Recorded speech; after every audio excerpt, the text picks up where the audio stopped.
here on this special day. Our hearts are full of pleasure, a day that brings the two of you close together. We're gathered here to celebrate a moment you'll always treasure.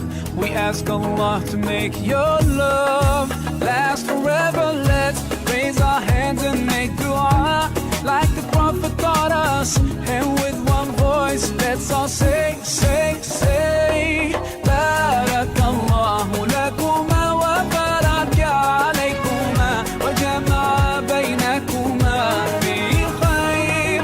Barakallahu lakuma wa baraka alaykuma wa jama'a baynakuma fi khair.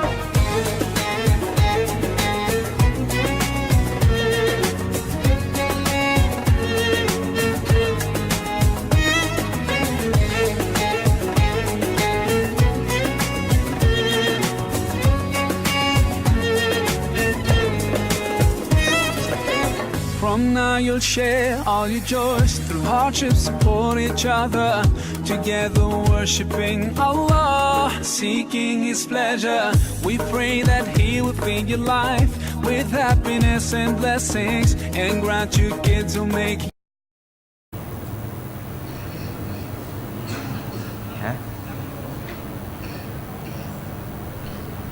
Perenggan akhir. Perenggan akhir.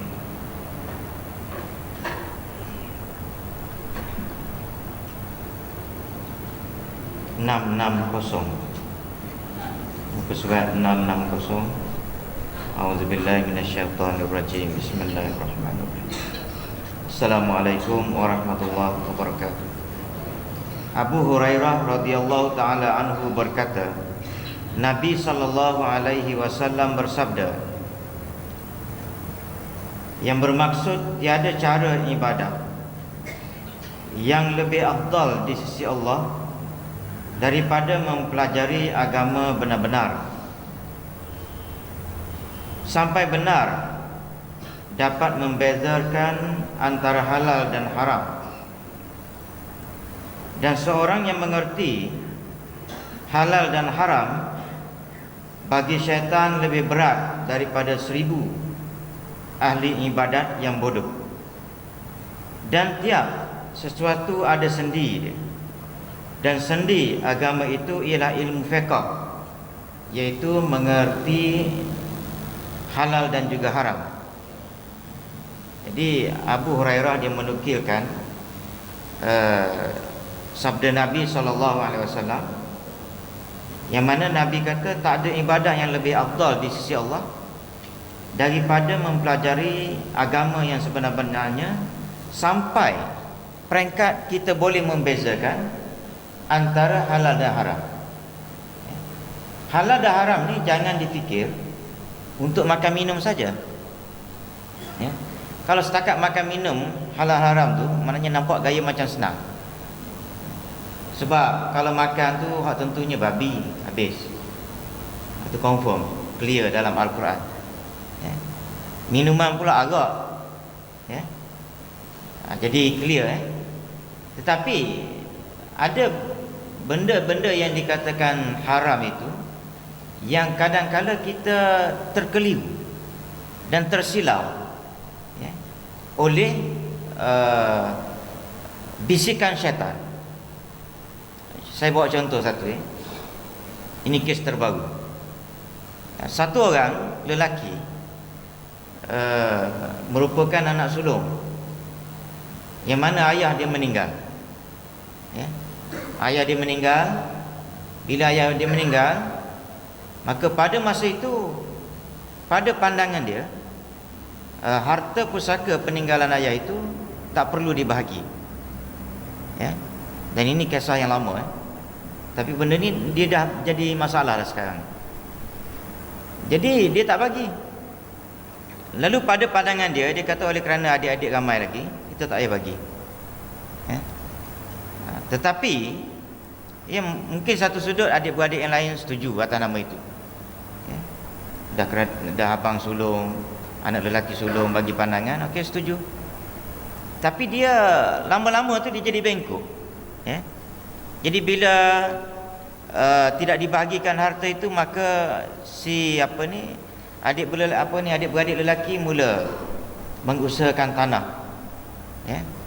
Bila tanah diusahakan dengan pinjaman bank tak dapat dibayar, ya, maka tak dapat dibayar, masa nak usaha tu pula tidak dipersetujui oleh adik-beradik lain. Tapi masa nak diusahakan itu hanya dengan orang panggil, dengan hasrat, kalau berjaya dapatlah bantu adik-adik lain yang kecil-kecil. Ya. Tapi adik-beradik lain tak setuju. Itu dia problem tu. Ya. Kalau setuju dia cerita lain. Ya. Tak setuju. Akhir sekali tanah terbang satu. Ya. Yang kedua, ini panjang cerita dia ni, cerita dia panjang. Last sekali takdir Tuhannya, Tuhan uji satu benda.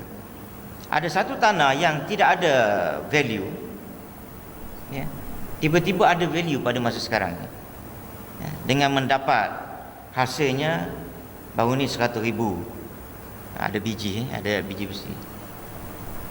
Maka di situ untuk yang besar tu, anak-anak yang adik-beradik yang kecil dulu sekarang dah besar. Dan ada satu daripada kalangan adik-beradik itu telah meninggal dunia, meninggalkan 3 orang anak. Tengok dia dah konflik. Dah kompleks dah benda-benda tu. Bila dah dapat orang panggil pampasan ataupun hasil daripada itu, maka untuk yang anak kepada adik-beradik dia tu, maknanya anak saudara, nak kata dulu kecil, sekarang sudah besar. Anak saudara pun dah besar. Dulu anak adik-beradik tu kecil, sekarang dah besar, dah kahwin. Jadi bila dapat hasil tu, maka anak saudara yang dah besar ni pun dia berhak mendapat hasil harta pusaka itu daripada ayah dia yang meninggal. Sebab ayah kepada ayah dia yang meninggal itu mati lebih dulu. Dia boleh faham. Bila ayah mati dulu, anak tak mati lagi, maka anak tu berhak terima harta pusaka. Tapi kalau anak dulu mati, lain pula jadi. Anak dulu mati, ayah tak mati lagi. Ini dah ayah mati, anak tak mati. Lebih kurang 3, 4 tahun, 5 tahun gitulah, anak pula mati. Anak ini ada 3 orang anak. Baik, kita cerita lelaki tadi, dia urus, dia kata duit yang bahagian budak ni dah besar. Dah orang panggil lepas SPM dah. Dah lepas SPM belaka dah. Tapi oleh kerana atas nama, mungkin di situ syaitan membisikkan, dia kata bahagian dia tak payah bagi. Tak payah bagi. Dan memang tak bagi. Bila tak bagi, tanya duit tak ada dah. Sebab apa tak payah bagi? Kita jaga duit dia ni. Kita, maknanya syaitan dia akan membisikkan satu benda yang logik. Ingat, syaitan ni dia akan bisikkan kepada kita buat satu benda yang haram, tapi ikut lorong logik. Syaitan tak akan bisik jangan makan babi. Ingat, dalam otak kepala manusia babi haram. Sebab tu saya benda-benda yang clear, saya tidak berminat untuk bincang. Yang clear, apa di antara benda yang clear? Yang orang jahil pun kadang-kadang dia boleh tolak lah. Contoh yang terbaru, anti hadis. Anti hadis ni tak ada siapa, ada 2-3 kerat. Kalau kita menyambut isu anti hadis, last sekali orang tercari-cari apa itu yang dikatakan anti hadis. Kalau asalnya tak laku, jadi laku. Benda clear, Quran hadis, memang tak boleh tolak. Dia ada satu kes cerita benda-benda macam ni. Di Mesir dulu ada satu orang lelaki, dia mencadangkan supaya semua manusia ni telanjang. Semua manusia telanjang. Dia kata kalau semua pakat telanjang, dia kata nak malu apa lagi? Logik kan? Orang ni dia jadi popular, akhir sekali dia mati syahid. Orang ini yang kata manusia ni biar telanjang belaka, akhir sekali dia mati syahid. Baik, bila dia keluar statement dalam surat khabar begitu, Syekh Azhar ni berjumpa dengan Al-Imam Syahid Hasan Al-Banna. Tanya dia macam mana kita ni. Ni ada pelik, dia kata satu pandangan yang pelik. suruh telanjang pula dah. Tapi logik dia kata, kalau pakai telanjang semua, tak ada malu dia kata. Betul, logik. Hak jadi malunya, kita tak telanjang, dia telanjang. Itu, hak telanjang tu malu je. Tapi kalau semua pakai telanjang, tak ada masalah. Jadi Syekh Abdul Halim minta silap saya, dia tanya Hasan Al-Banna, macam mana? Saya nak jawab ni. Nak jawab benda ni tak masuk akal.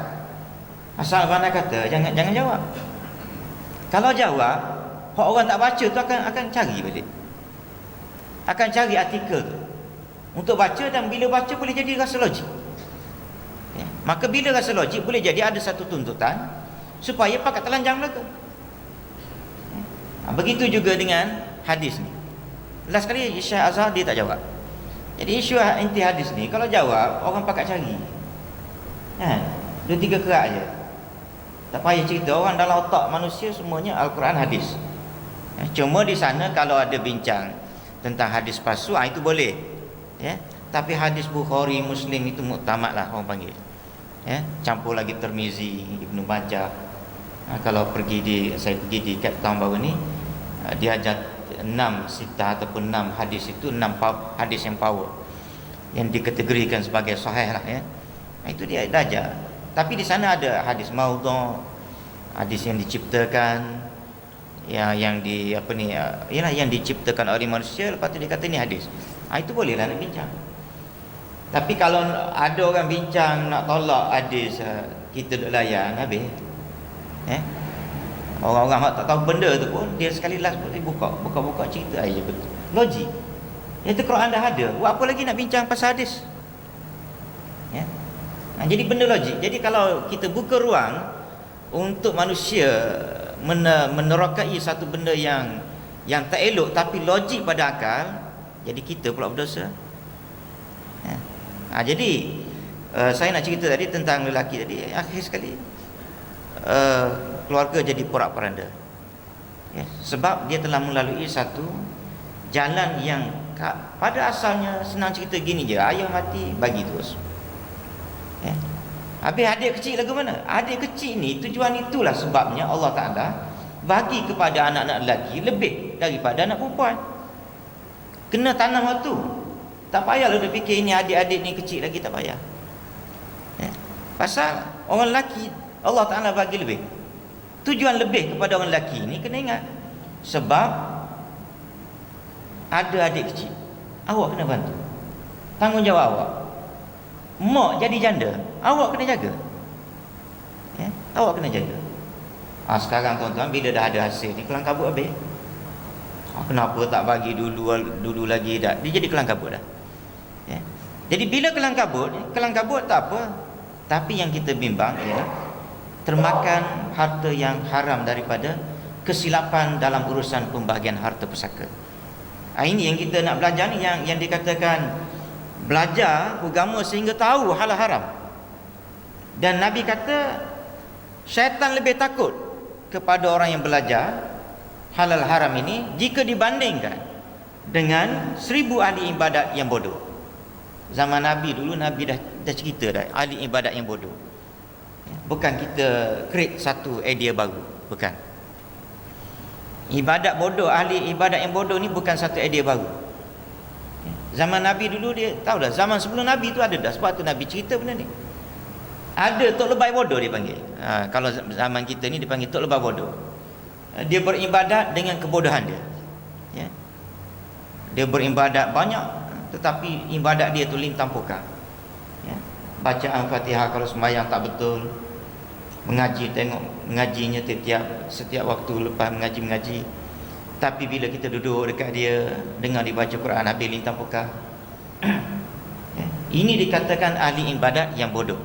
Jadi bagi syaitan, hak belajar itu untuk apa dia belajar? Untuk dia nak mendekatkan diri pada Allah dengan jalan yang betul. Yang kedua, dia nak belajar untuk tahu halal haram.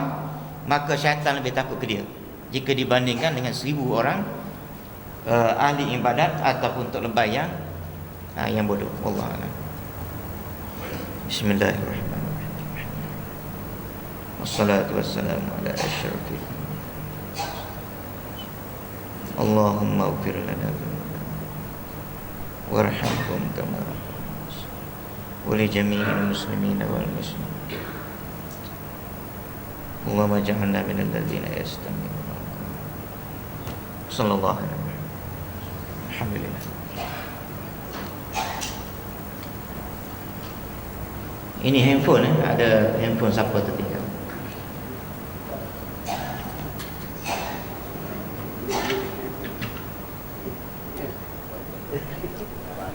Dia balik